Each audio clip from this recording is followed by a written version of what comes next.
트럼프 대통령이 내일 밤 9시 백악관에서 생중계로 대국민 연설을 실시합니다.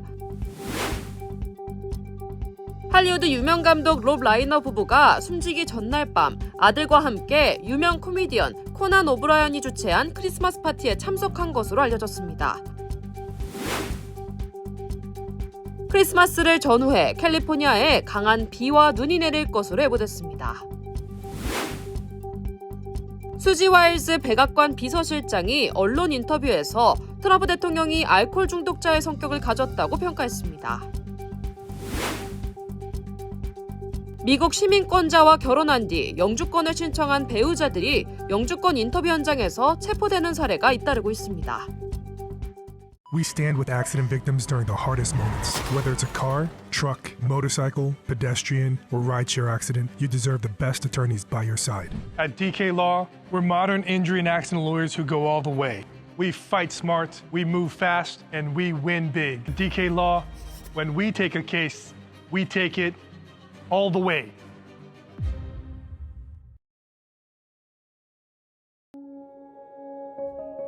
늘 가족이 먼저였던 당신.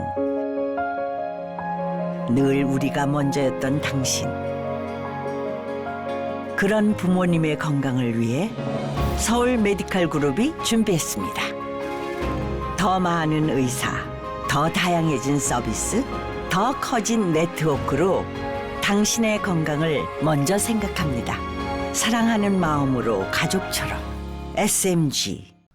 여러분 안녕하십니까? 12월 16일 화요일 SBS 뉴스 시작합니다. 트럼프 대통령이 동부 시각으로 내일 밤 9시 백악관에서 생중계로 대국민 연설을 한다고 자신의 소셜미디어 트루스 소셜에 밝혔습니다. 이번 연설은 집권 2기 출범 첫 해에 이룬 성과를 부각하면서 내년에는 경제와 안보 등이 더 나아질 것이라는 내용으로 전망됩니다. 오늘 공개된 여론조사에서 트럼프 대통령의 국정수행 지지율은 집권 2기 출범 이후 최저치에 육박했습니다. 로이터 통신이 지난 12일부터 사흘 동안 성인 1,016명을 대상으로 진행한 설문조사 결과 국정수행 지지도는 39%로 올해 최저치인 11월 중순에 38%에 다가섰습니다. 로이터는 트럼프 대통령이 경제 회복을 자신하며 승리했지만 인플레이션이 3% 가까이 유지되고 있어 지지도가 낮아지고 있다고 분석했습니다.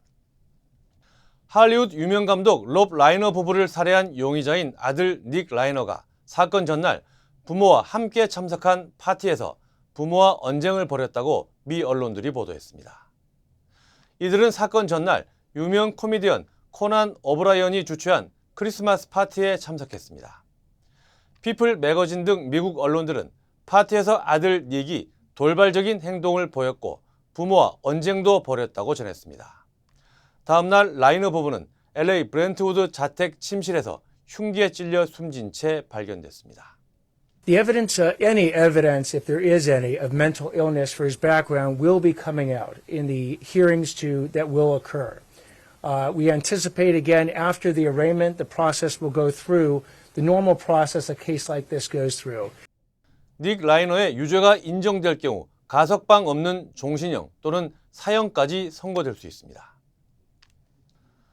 브라운 대학에서 지난 토요일 발생한 총기 난사 사건의 용의자 수색이 나흘째 이어지고 있는 가운데 경찰이 용의자 추정 인물을 공개했습니다. 경찰은 사건 2시간 전 현장 주변을 배회하던 검은색 복장 남성의 영상을 공개했습니다. 주말 동안 체포된 또 다른 남성은 증거 부족으로 석방된 상태입니다. 한편 이번 사건의 피해자 2명은 엘라바마와 우즈베키스탄 출신 재학생으로 확인됐습니다. 브라운대는 이번 사건 여파로 가을 학기 남은 수업과 기말고사를 전면 취소했습니다. 워싱턴주에서 최근 폭우로 강수위가 급격히 상승하며 화이트강 제방이 붕괴돼 대규모 대피 사태가 발생했습니다. 제방은 오늘 새벽 0시쯤 붕괴됐으며 이로 인해 약 2,100명에게 최고 단계인 3단계 즉시 대피 명령이 내려졌습니다. 인근 주차장과 아파트 단지가 침수돼 보트를 이용한 구조 작업도 이루어졌으며 시 당국은 시니어 센터와 시청을 임시 대피소로 개방했습니다. 네, 크리스마스를 전후해 캘리포니아에 강한 비와 눈이 내릴 것으로 예보됐습니다. 기후예측센터는 오는 23일부터 크리스마스까지 캘리포니아 전 해안에 폭우 위험이, 시에라 네바다 산맥에는 폭설 가능성이 높다고 밝혔습니다. 홍수와 산사태, 강풍에 따른 정전과 산악지역 교통 혼잡이 우려되며 특히 산불 피해 지역의 토사 유출 위험도 경고했습니다. 다만 크리스마스 전까지는 이례적인 고온과 건조한 날씨가 이어질 전망입니다. 수지 와일스 백악관 비서실장이 대중문화 월간지 베니티 페어 인터뷰에서 트럼프 대통령이 알코올 중독자의 성격을 가졌다고 평가해 주목받고 있습니다. 그녀는 또 트럼프 대통령이 자신이 할 수 없는 일은 없다는 시각으로 행동한다고도 말했습니다. 이 발언을 놓고 논란이 일자 트럼프 대통령은 뉴욕 포스트 인터뷰에서 해당 표현을 옹호했습니다.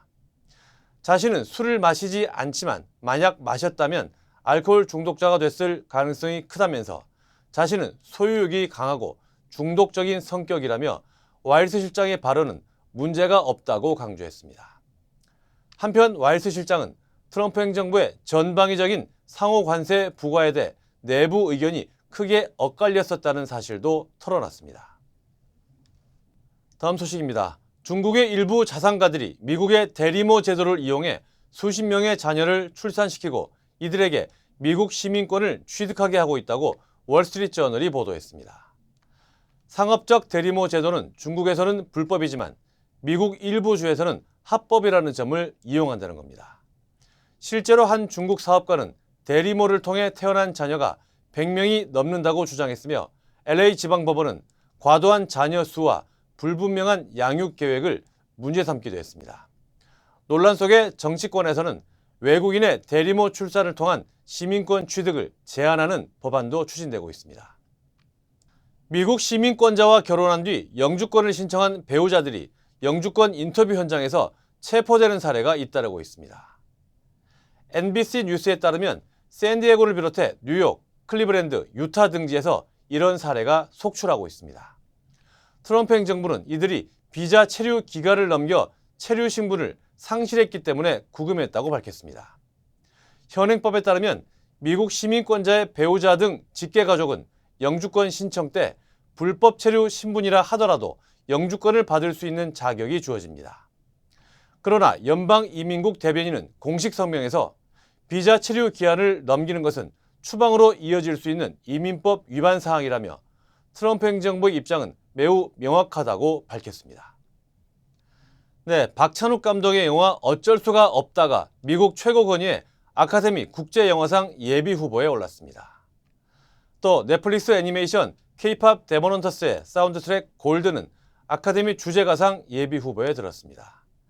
이 상을 주관하는 미국 영화예술과학 아카데미는 제98회 시상식에 12개 부문 예비 후보를 발표했습니다. 국제영화상 부문에는 86개 국가 또는 지역 출품작들 가운데 예비 후보 15편이 선정됐습니다. 최종 후보는 내년 1월 22일에 발표되고 시상식은 내년 3월 15일에 열립니다. 앞서 골든글러브 어워즈에서도 어쩔 수가 없다와 캐대언이 각각 3개 부문 후보에 올랐습니다. 어제 열린 파워볼 추첨에서 또다시 1등 당첨자가 나오지 않았습니다. 복권 당국에 따르면 1등 당첨자가 나오지 않으면서 당첨금은 12억 5천만 달러, 한국 돈으로 1조 8천억 원까지 불어났습니다. 이는 파워볼 역사상 역대 6번째로 큰 규모입니다. 1등 당첨자는 없었지만 2등은 캘리포니아에서 나왔습니다. 캘리포니아주 몬트레이 카운티에서 당첨번호 6개 중 파워볼을 제외한 5개 숫자를 맞힌 티켓이 나와 70만 8천여 달러의 상금이 지급됐습니다. 다음 파워볼 추첨은 내일 밤에 진행됩니다. LA 올림픽 조직위원회가 2028년 LA 올림픽과 패럴림픽 대회 티켓 추첨 사전 등록 일정을 발표했습니다. 티켓 추첨 사전 등록은 내년 1월 14일부터 시작되며 이번 등록은 전 종목 티켓을 대상으로 진행됩니다. 추첨을 통해 티켓 구매 시간대가 배정될 예정이며 등록 과정에서 우편 번호를 입력하면 경기장 인근 지역 거주자에게는 우선 구매 시간대가 제공됩니다. 추첨 결과는 이메일로 개별 안내되며 올림픽 개별 종목 티켓 가격은 28달러부터 시작할 전망입니다. 한인 팔레스타인 연대 활동가 아이린 조 씨가 팔레스타인 주민보호 활동을 위해 요르단강 서안을 방문했다가 이스라엘 당국에 체포돼 추방 명령을 받았습니다. 뉴욕 한인 비영리 시민단체 노두똘은 지난 12일 조 씨가 구금됐고 이후 이스라엘 법원으로부터 추방 결정을 받았다고 밝혔습니다. 조 씨는 임신 9개월의 팔레스타인 여성을 보호하다 현장을 떠나라는 이스라엘 당국의 요구를 거부한 것이 추방 조치의 사유가 됐습니다. 조 씨가 체포된 지역에서는 팔레스타인 주민과 이스라엘 군 병력 간 긴장이 계속되고 있습니다. LA 한국교육원이 광복 80주년을 기념해 실시한 독도교육 공모전 수상작들을 온라인을 통해 전시합니다. 주요 한인사회 소식 이원정 기자입니다. LA 한국교육원이 광복 80주년을 기념해 실시한 독도교육 공모전을 성공적으로 마무리하고 온라인 전시회를 진행하고 있습니다. 대상은 비전 한글 학교가 차지했으며 최우수상은 마클 캐펠 초교, 글렌 윌스 고교, 애리조나 CTCC 한국학교 등이 선정됐으며 수상작 16편은 한국교육원 유튜브 채널에서 감상할 수 있다고 밝혔습니다. 이번 공모전은 한인 2, 3세 학생들이 독도의 역사와 지리적 가치를 올바르게 이해하고 영토 주권 의식을 함양하도록 돕기 위해 마련됐습니다. 오렌지 카운티 한인상공회의소가 내일 제48대 회장단 출범식과 갈라 어워드를 개최합니다. 오시 한인상공회의소는 연임하는 팀박 이사장과 조나단 박 수석 부이사장, 장윤정, 알렉스 우, 이정섭 등 부이사장이 새로 구성돼 내년부터 일하게 될 예정이라고 밝혔습니다. 또한 갈라에서는 평생 명예 리더십상의 이용기 회장, 자선활동가 기업 리더십 부문 우수상의 박기용 회장, 지역사회 금융 리더십상의 PCB뱅크 등 각 부문에서 5명을 선정해 상을 수여한다고 밝혔습니다. LA 한인타운 시니어 앤 커뮤니티 센터 하모니카반이 올해에 이어 내년에도 LA 킹스 경기에 오릅니다. 시니어 센터는 다음 달 20일 크립토닷컴 아레나에서 열리는 LA 킹스와 뉴욕 레인저스의 경기 전 하모니카반이 미국 국가를 연주할 예정이라고 밝혔습니다. 이 경기에서 한국 문화를 기념하고 한인타운을 조명하는 K-타운 나잇도 함께 열릴 예정입니다. 항공사 에어프레미아가 미국발 인천행 노선을 대상으로 연말 특별 할인 프로모션을 진행합니다. 에어프레미아는 오는 28일까지 LA와 워싱턴 DC, 뉴욕, 샌프란시스코, 호놀룰루에서 출발하는 5개 노선에 대해 최대 15% 할인을 제공한다고 밝혔습니다. 탑승 기간은 내년 10월 24일까지로 탑승 기간 제한 없이 정기간 이용이 가능하다고 설명했습니다. 내년 5월 15일 시애틀 메리너스 경기장에서 코리안 나이트가 열립니다. 광역 시애틀 한인회는 올해 이어 내년에도 시애틀 메리너스와 협력해 시애틀 티모빌 파크에서 샌디에고 파드리스를 맞아 코리안 나이트를 개최한다고 밝혔습니다. 이 경기에서 한글로 된 메리너스 유니폼을 기념품으로 받을 수 있습니다. 저는 많은 한국인들의 제2의 고향 LA를 사랑합니다. 저는 한국인의 꺼지지 않는 열정과 서로를 향한 따뜻한 정을 존중합니다. 그리고 한인 사회와 함께한 시간이 자랑스럽습니다. 앞으로도 오래도록 함께 발전하기를 진심으로 바랍니다. I'm Richard Hoffman. Let me help you. 리처드 호프만 법률 그룹. 셀리온의 연말연시 대세일! 누구나 젊어지는 얼굴 GF7 플러스 화장품과 탈모 방지 샴푸 그리고 다양한 바디 제품들 1등 제약회사 유한양행의 유한건강식품도 하나 사면 30%, 2개 이상 구입 시 50% 할인, 반값 대세일! 높은 통관세로 인한 마지막 가격 할인 찬스 원하시는 제품 솔드아웃 되기 전 지금 바로 빨리 구입하세요. 213-738-1188 셀리온. 한미 고위급 외교 당국자들이 만나 대북 정책을 논의했습니다. 통일부는 예고한 대로 이 자리에 불참했고 필요하면 미 국무부와 따로 협의할 수 있다고 밝혔습니다. 정부 외교안보 라인의 불협화음이 또다시 드러난 겁니다. 김혜영 기자입니다. 대북 정책 조율을 위한 한미 고위급 외교 당국자들의 정례 협의가 이재명 정부 들어서 처음으로 오늘 열렸습니다. 협의의 공식 명칭은 한미 정상회담 팩트시트 후속 협의로 대북 정책은 명칭에선 빠졌습니다. 수석 대표는 외교부의 정연두 본부장과 미국 국무부의 케빈 김 주한 미 대사들이 여기에 한미 국방부 실무자들도 참석했지만 우리 통일부의 참석자는 없었습니다. 통일부는 어제 대북 정책의 전담 부서는 외교부가 아닌 통일부라며 불참을 통보했습니다. 케빈 김 대사대리는 한국 내 논란을 의식한 듯 말을 아꼈습니다.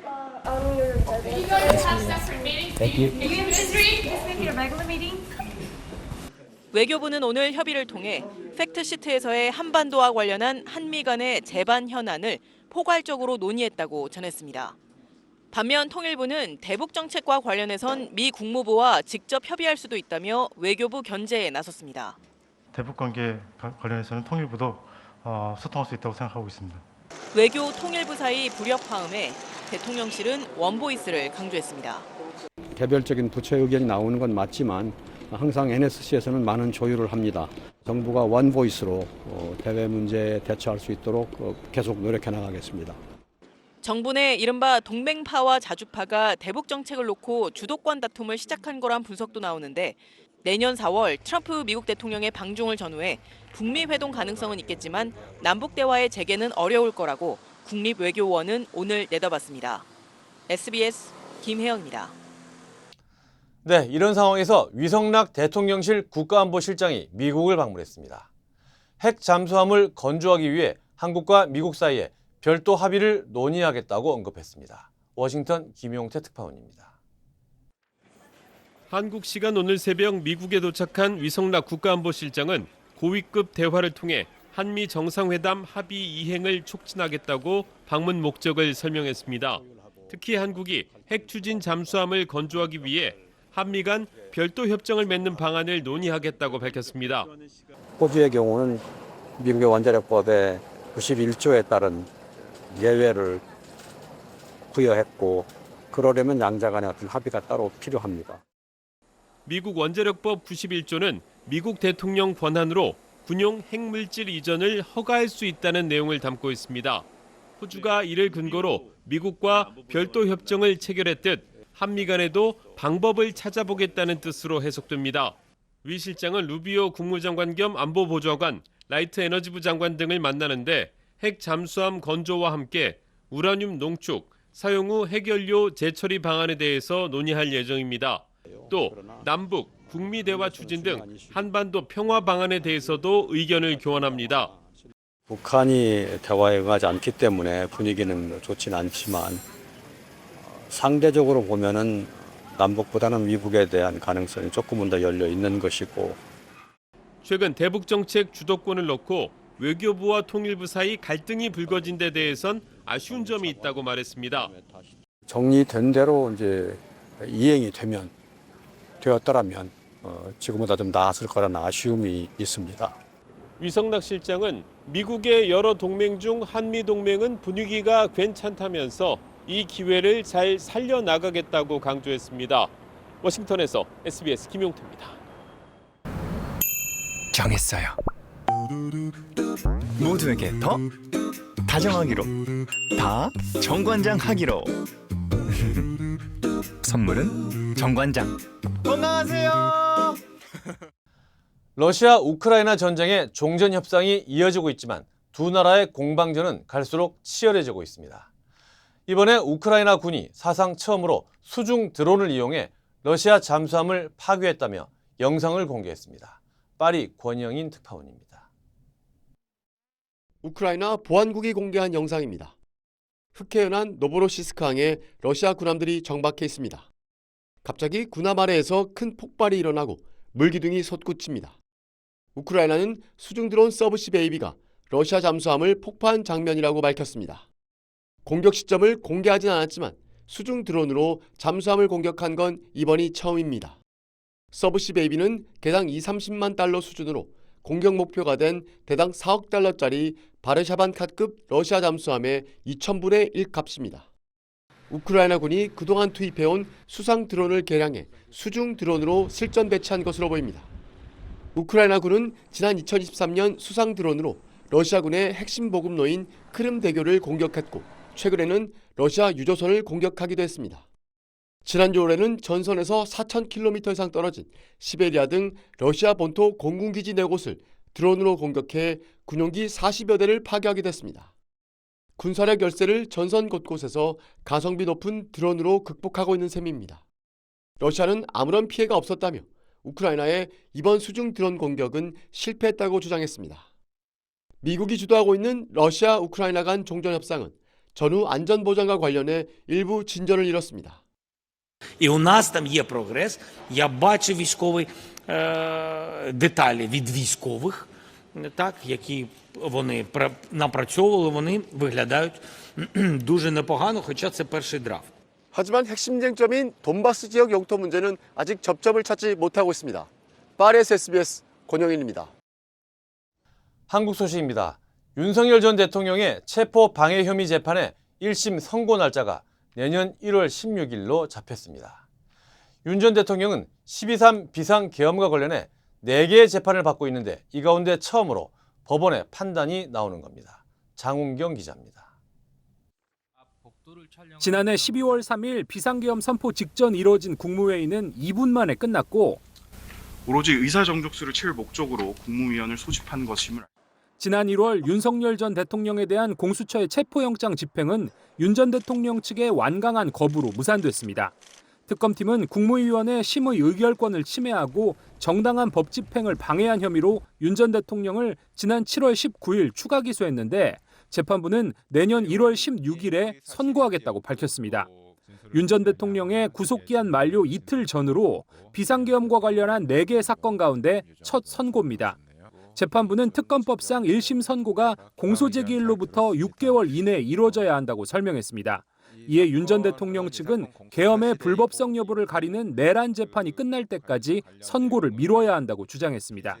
내란에 해당하지 않는다라고 한다면은 대통령의 이 판단권이 존중이 돼야 되기 때문에 그 심리 결과를 고려하시는 것이 마땅하지 않겠나. 하지만 재판부는 계엄 선포의 불법성 여부는 체포방해 등 혐의 재판의 쟁점과 무관하다고 밝혔습니다. 다만 다른 쟁점에 대한 심리가 필요하다고 판단되면 선고 일정이 변경될 가능성이 있다고 덧붙였습니다. 윤 전 대통령의 내란 혐의 재판은 내년 1월 초 마무리돼 2월쯤 선고가 내려질 전망입니다. SBS 장훈경입니다. 경찰이 통일교의 정치권 로비 의혹의 정점인 한학자 통일교 총재를 구치소에서 처음 접견 조사합니다. 한 총재가 거주하던 천정궁에 누가 다녀갔는지 내역을 이미 확보한 상태에서 한 총재가 정치권 로비에 실제로 관여했는지 여부를 캐물을 것으로 보입니다. 동은영 기자입니다. 경찰청 특별전담 수사팀이 그제에 이어 어제도 김건희 특검팀 사무실을 찾았습니다. 자료가 방대해 미처 못 가져온 자료를 확보하기 위한 추가 압수수색이라고 경찰은 밝혔습니다. 그제 경기 가평에 있는 통일교 천정궁 등 10곳을 상대로 진행된 전방위 압수수색은 어제 새벽까지 이어졌습니다. 경찰은 특히 한학자 총재가 거주하면서 외부 인사들을 만나는 장소로 활용한 천정궁 수색에 집중했습니다. 이 과정에서 지난 2018년 이후 이곳을 방문했던 여야 정치권 인사 등 출입자들에 대한 내역을 경찰이 대거 확보한 걸로 파악됐습니다. 경찰은 이 출입 기록 분석에 속도를 내면서 천정궁을 방문했던 여야 정치권 인사들이 누구인지 파악하고 있습니다. 경찰은 다만 압수수색 과정에서 한 총재 금고에 있는 현금 뭉치는 확보하지 않은 걸로 알려졌습니다. 경찰 관계자는 범죄 혐의 관련성과 필요성이 충족되지 않았다며 이유를 설명했습니다. 경찰은 오늘 구속수감 중인 한 총재를 상대로 구치소 접견 조사에 나섭니다. 정치권 로비 과정을 한 총재에게 모두 보고했다는 윤영호 전 세계본부장 진술 신빙성을 확인할 걸로 보입니다. 경찰은 그제 명품 시계 한 장과 현금 2천만 원을 받았다는 의혹을 받는 전재수 민주당 의원의 자택과 의원실 등도 압수수색했는데 전 의원이 통일교 행사에 전달하려던 축전 등은 발견했지만 해당 시계는 확보하지 못했습니다. 경찰은 압수수색을 통해 확보한 자료와 휴대전화 등에 대한 분석이 끝나는 대로 정치권 로비 의혹 관련자들에 대한 소환 조사에 나설 방침입니다. SBS 동은영입니다. Call DK Law. DK Law, how can I help you? Crazy accident. They cut me off and just cut my car in half. I think you need to go to the hospital. Oh. DK Law will be there for everything you need. Oh, that's nice. DK Law goes all the way. We're modern injury and accident lawyers who go all the way. We fight smart, we move fast, and we win big. Because at DK Law, when we take a case, we take it all the way.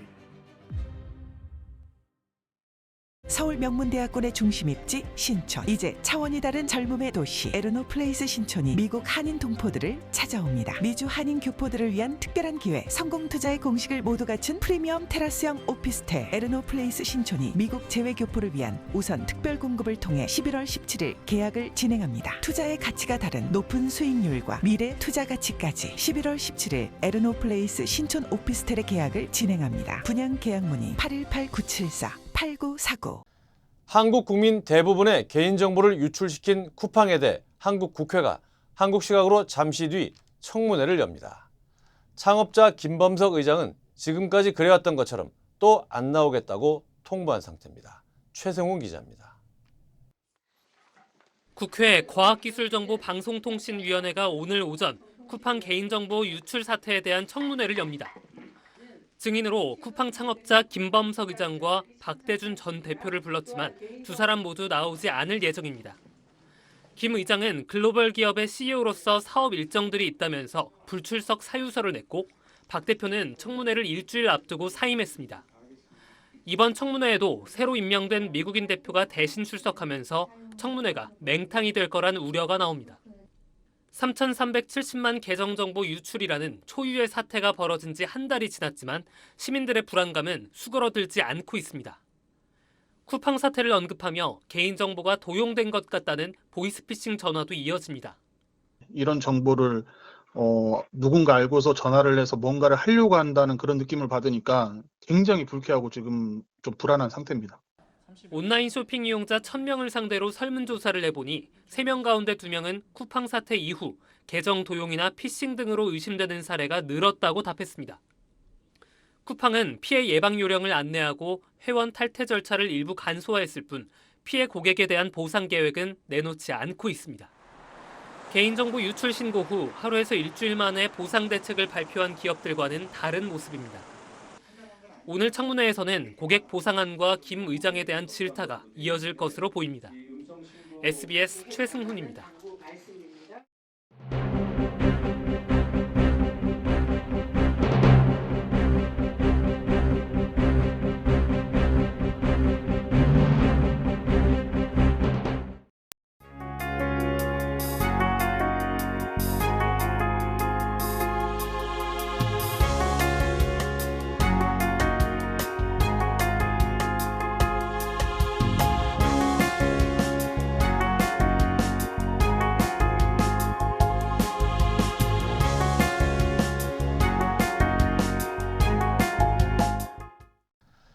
트럼프 대통령의 내일 대국민 연설에서 어떤 말이 나올지 그의 입에 관심이 쏠리고 있습니다. 자신의 성과에 대한 말을 하겠지만 포용과 화합에 대한 얘기도 나오길 기대해 봅니다. 화요일 SBS 뉴스 마칩니다. 저희는 내일 다시 찾아오겠습니다. 감사합니다.